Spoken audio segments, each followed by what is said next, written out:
Hi అండి, అందరూ బాగున్నారా? ఇదండి మా కూతురోళ్ళు లండన్ నుంచి వచ్చినారని చెప్పినాను కదా. ప్రతి ఏడాది వాళ్ళు వచ్చినప్పుడంతా అక్కడ కళ్యాణ్ డ్యామ్ అని ఉంది. కళ్యాణ్ డ్యామ్ దగ్గర పొంగల్ పెడతారు. మనకి తిరుపతి నుంచి కళ్యాణ్ డ్యామ్ వచ్చి 22 కిలోమీటర్లు వస్తుంది. అక్కడి నుంచి 5 కిలోమీటర్లు వస్తుంది లోపలికి. అక్కడ మనం పోవాలంటే ముందుగా ఫారెస్ట్ డిపార్ట్మెంట్ వాళ్ళు పర్మిషన్ ముందు రోజు తీసుకొని వెళ్ళాలా. వెళ్ళిన తర్వాత మనకి కీస్ ఇస్తారు వాళ్ళు. ఆ కీస్ తీసుకొని లోపలికి ఎంట్రీ ఉంది. తర్వాత ఆ కీస్ మనమే మళ్ళీ ఆ రోజంతా అక్కడ ఉండొచ్చు. మనము వంటలు చేసుకొని తినేసి అక్కడి నుంచి రావచ్చు. ఇదండి ఇక్కడ వచ్చినాను. తెల్లారితే మార్నింగ్ 6 గంటలకే వెళ్ళాం కాబట్టి అక్కడ దోశ చట్నీ అవన్నీ చేసుకొని వెళ్ళాను. అందరికీ దోశ కీస్ అంతా పోసి పెట్టినాను. పిల్లలంతా ఉన్నారు. మాకంటే ముందుగా వేరే వాళ్ళు ఫ్యామిలీ బెంగళూరు నుంచి వచ్చారంట. వాళ్ళు ఒక 50 మంది దాకా వచ్చారు. వాళ్ళు ఏటన కొట్టుకున్నారు, మేము ఏటన కొట్టుకున్నాము. అక్కడే వండుకొని తిని అంతా వచ్చినాము. మా చిన్నాన్నోళ్ళు పెద్దమ్మ వాళ్ళు అంటే మా బంధువులంతా మేము ఒక 50 మంది కలిసి వెళ్ళాము. వాళ్ళు ఒక 50 మంది 100 మంది అండి. అక్కడికి వెళ్ళాలంటే అడవి మార్గం కాబట్టి చాలా జాగ్రత్తగా వెళ్ళాలా. ఒకరు ఇద్దరు పోయేదానికి అవ్వదు. పోవాలనుకుంటే కనీసం లేదంటే ఒక 20 మంది అన్నా మినిమం ఉండాలా. ఇదండి ఇక్కడే టిఫిన్ చేశాను. చిన్నవాళ్ళు పెద్దవాళ్ళు అందరూ తిన్నారు. పాపం వాళ్ళు కూడా వచ్చిన వాళ్ళందుకే వాళ్ళకి టిఫిన్ లేదు. వాళ్ళకి ఒక 20 మందికి దాకా నేనే దోశ పిండి ఒక 5 కేజీల దాకా వేసుకొని వెళ్ళాను. వాళ్ళకు కూడా దోశలు పోసినాను. నేనే దోశ పోసి వడకాల్చి అక్కడే పెట్టినాను. వాళ్ళు కూడా హ్యాపీగా తిన్నారు. అడవిలో కాబట్టి వాళ్ళకు కూడా ఫుడ్ లేదు కాబట్టి వాళ్ళు కూడా అక్కడే తిన్నారు. మాకైతే చాలా హ్యాపీగా ఉన్నింది. ఎందుకంటే ఇప్పుడు సంవత్సరానికి ఒక రోజు మా కూతురు వస్తేనే వెళ్తాము. లేదంటే మేము కూడా వెళ్తూ ఉంటాము. పోవాలనుకుంటే అంటే పోవాలంటే అవ్వదు. కానీ ఒక 20 మంది 30 మంది కలుసుకొని వెళ్ళాలి కాబట్టి అందరూ కలుసుకొని పోయి హ్యాపీగా అక్కడే వండుకొని తింటాము. ఈ నవంబర్లో మాత్రం వాటర్ ఉంటుంది. మామూలుగా అయితే అక్కడ వాటర్ దొరకదు. మనం ఇక్కడ నుంచి వాటర్ క్యాన్లు మనకు వంటకు కానీ తాగడానికి కానీ అన్నీ తీసుకెళ్ళాలి. ఇదండి మేము ఏటన కొట్టినాము. ఆయన మా చిన్నాన్న, మా నాన్న వాళ్ళు 5 మంది అన్నల తమ్ముళ్ళు. ఒక చిన్నాయన రాలేదు, 4 వచ్చినారు. మా చిన్నాయనే అంతా క్లీనింగ్ అంతా ఆయనే చేశాడు. ఆయనే చేసుకొని ఇదండి ఇంకో చిన్నాయన వేడి ఎక్కువగా ఉందంట ఆయనకి. ఆయన సట్ట తీసేసి కూర్చున్నాడు. ఇంకో చిన్నాయన ఈ పక్క కాలు కాలుస్తూ ఉన్నాడు.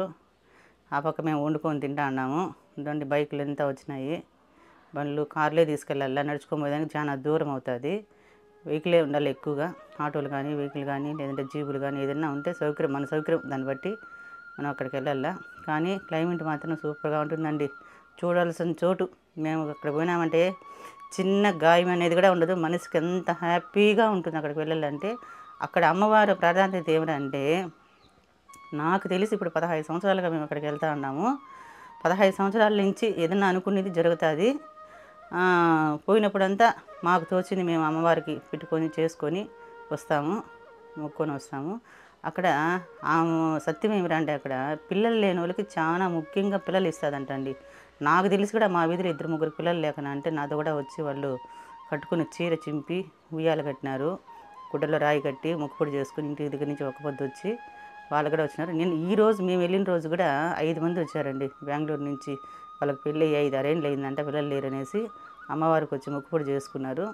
మొక్కుబడి చేసుకున్న తర్వాత వాళ్ళకు కూడా అందరికీ కొడుకు ఇవ్వాల్సిన కొడుకు, కూతురు ఇవ్వాల్సిన కూతురికి వాళ్ళే 5 మంది వచ్చి అమ్మవారి దగ్గరికి వచ్చి వాళ్ళే పండబెట్టి, ఇదమ్మా నువ్వు ఇచ్చిన వరమమ్మ, నీ బిడ్డని నువ్వు చూసుకోమ్మా అని చెప్పి అక్కడంతా వాళ్ళే పండబెట్టి అంతా చేశారు. ఇంకండి వంటలు చేసినాను. ఇది వచ్చి అంతే ఉంటాయి కదండి, అవన్నీ చేసినాను. ఇది మటన్ ఇప్పుడు ఉడుకుతూ ఉంది. అప్పుడే అన్నం వండేసినాను, రసం పెట్టేసినాను. అన్నీ ఎక్కడ పోయినా నా దగ్గరే వంటలు చేపిస్తారు. ఎందుకంటే అన్నీ బాగా టేస్ట్గా చేస్తాననే ఉద్దేశంతో వంటల వరకు నా దగ్గరే చేపిస్తారు వాళ్ళందరూ. ఎవరైనా సరే, మా చెల్లెలైనా మా అమ్మోళ్ళైనా నేనైనా నా చేతితో నేనే చేస్తాను. మా పిన్నమ్మ చిన్నాన్న భార్య, ఆమె కూడా కొత్తిమీర వేస్తూ ఉండదు.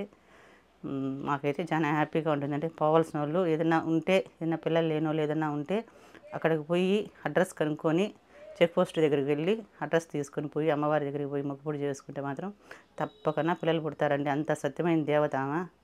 మాకు తెలిసినంతవరకు మాకు ఎన్నో కోరికలు కోరుకున్నాము, మాకు నెరవేర్చింది కాబట్టి మేము ఆమె గురించి చెప్పాలనుకున్నాను, చెప్పినాను నేను.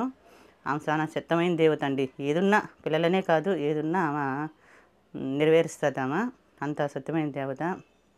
అక్కడ నెల్లికాయలంట, ఉసిరికాయలంట, కలింకాయలంట, నేరేడు పండ్లంట, అడవి నిమ్మకాయలంట అన్నీ ఉంటాయి, జింకలు ఉంటాయి, నెమిళ్ళు ఉంటాయి, కోతులు ఉంటాయి, అన్నీ ఉంటాయండి. చూడడానికైతే చాలా ఆనందంగా ఉంటుంది అక్కడికి వెళ్ళినామంటే, అంత హ్యాపీగా ఉంటుంది. ఇంకోటి ఏమిటంటే అక్కడ జరిగిన ఇష్యూ ఏమిటంటే అక్కడ ఒక ఆయనకి అమ్మవారు వచ్చేసింది ఒళ్ళికి. ఆల్రెడీ అంతకుముందే వాళ్ళు యాటను కొట్టినారు, ఒక 2 కోళ్ళు ఇచ్చినారు, ఆహారం ఇచ్చినారు. ఇదండి నోటికి పెట్టుకొని మొత్తం రక్తం అంతా తను పీల్చేశాడు. పీల్చేసినా కానీ ఆమెకి 2 కోళ్ళు ఒక పొటేలు ఇస్తే ఆయనకి సాలేదు ఆహారం అనేసి ఆయన మళ్ళా వెళ్ళి మళ్ళా బలవంతంగా ఆమె ఒళ్ళో నుంచి దిగలేదు. ఇదండి అమ్మవారిని చూడండి, ఆమె అమ్మవారు అంకాలమ్మ. ఆమె సిరుసు వరకు నీళ్ళు వస్తాయి, నీళ్ళల్లో కూడా పోయినాము ఎన్నోసార్లు మేము. ఆమె సిరుసు వరకు వస్తాయి, అంత సత్యమైన దేవత ఆమె ఆహారం ఇస్తే కూడా ఆమెకు చాలేదనే ఉద్దేశంతో ఆమె మళ్ళీ కావాలని ఒంట్లో నుంచి దిగకన్నా మళ్ళీ వచ్చిందండి. మళ్ళీ వస్తే మళ్ళీ వాళ్ళు 2 కోళ్ళు తెప్పించి మళ్ళీ ఇస్తే ఆమె ఒంట్లో నుంచి దిగిందండి. అంతవరకు ఆమె దిగలేదు. అంత సత్యమైన దేవత. ఏదైనా కావాలంటే మాత్రం ఆ సమయంలో మేము ఏదైనా కోరికలు ఉంటే ఏదైనా కోరుకుంటే కూడా ఆమె ఇస్తుందంట. కానీ మేము అక్కడి నుంచి నేను పోయే కొందరికి ఆమె దిగేసింది. నేను వేరే పని మీద పక్కన ఉన్నాను, అందులోకి ఆమె దిగేసింది. మరి నేనేం అడగలేదు అనుకోండి, మనకి అన్నీ తీరినాయి కాబట్టి మనం ఏం అడగలేదు. ఆమె అడిగే వాళ్ళంతా అడిగినారు. ఇదండి అక్కడ ఉంటుంది అమ్మవారు. పెద్ద చాలా సింపుల్గా ఉంటుంది చూడడానికి మాత్రము. అక్కడ ఫారెస్ట్ డిపార్ట్మెంట్ వాళ్ళు కడతామని చెప్తే పర్మిషన్ ఇవ్వలేదంట. కానీ కొన్ని ఏళ్ళు చరిత్ర ఉండదు అమ్మవారికి, కాబట్టి చాలా సత్యమైన దేవత అండి తను. అయితే చాలా హ్యాపీగా ఉంటుంది, చాలా ఆనందంగా ఉంటుంది అక్కడికి వెళ్ళి కూర్చొని వచ్చినామంటే మాత్రము. మేము ప్రతి సంవత్సరం లేదంటే సంవత్సరానికి ఒకసారి అయినా 2 సార్లు అయినా ఏమైనా తెలిసిన వాళ్ళు రమ్మంటే కూడా అక్కడికి వెళ్ళి చూసుకొని వస్తాము. చాలా ఆనందంగా ఉందండి. పోవాలంటే మాత్రం మొత్తానికి 20 మంది 30 మంది అయినా మగవాళ్ళు ఆడవాళ్ళు అందరూ వెళ్ళలేదు. అడుగు మార్గం కాబట్టి ఒక 10 మంది కలుసుకొని పోతే బాగుంటుంది ఉద్దేశంతో అక్కడికి వెళ్ళాలా. పోయేటప్పుడు మాత్రం తప్పకుండా నీళ్ళు ఈ నవంబర్లో మాత్రమే నీళ్ళు ఉంటుంది. వంక సాగుతుంది వెనకాల కళ్యాణం నీళ్ళు. అప్పుడు మాత్రం నీళ్ళు హ్యాపీగా ఈతలు కొట్టచ్చు, ఆడుకోవచ్చు, మనకి కావాల్సినటువన్నీ ఉంటుంది అక్కడ. ఇప్పుడైతే నీళ్ళు ఉండవు. మేము కూడా ఒక 10 క్యాన్లు నీళ్ళు తీసుకెళ్ళాము. పాపం వాళ్ళకు కూడా నీళ్ళు లేవు, వాళ్ళకు కూడా మేమే ఇచ్చినాము. ఇదండి తనకి రెండోసారి ఇచ్చిన తర్వాత ఆమెకి అప్పుడు ఆమె చల్లబడింది. ఇదండి అక్కడ కూర్చోన్నాడు కదా తనకే వచ్చిన అమ్మవారి ఒళ్ళు మీదకి కొంచెం ఇప్పుడు దిగింది. ఆయనకి నిమ్మ జ్యూసు వాడు అవి ఇవి ఇచ్చారు, తాగుతూ ఉన్నాడు తను. తాగిన తర్వాత తృప్తిగా ఇంటికి పోయినాడు.